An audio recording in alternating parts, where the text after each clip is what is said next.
House Bill 1913. The good member from the 31st, Representative Stokesbary. Thank you, Madam Speaker. I move to relieve the Committee on Appropriations of House Bill 1913 and place the bill on the second reading calendar.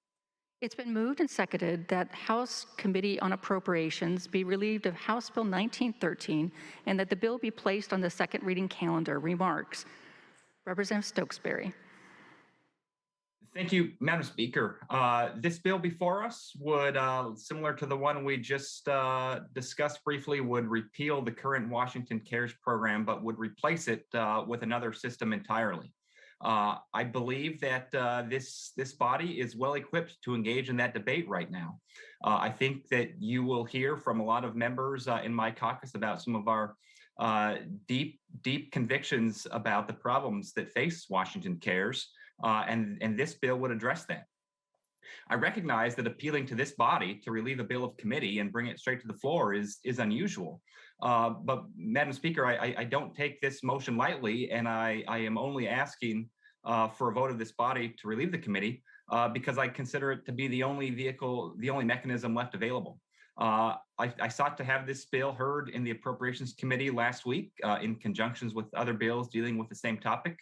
The committee chair, who I have deep respect and admiration for, declined to hear that bill. And when I moved to add it to the agenda, was ruled out of order under House rules. So I believe that this procedural motion, unusual as it is the only mechanism available to bring this important policy debate to this body. With respect to the gentleman from the 47th, I understand it's unusual. I don't disagree that if we did this for the thousands of bills introduced, it would be chaos.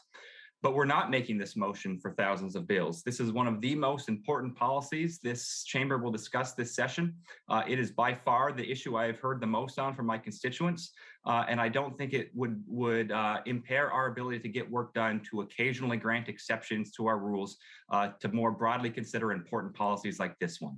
So I would urge this body to consider bringing this bill to the floor now so we can have a robust debate on whether or not Washington Cares remains the best vehicle to provide long-term care coverage for the people of this state. I don't think it is, and that's why this bill should be brought to the House floor now.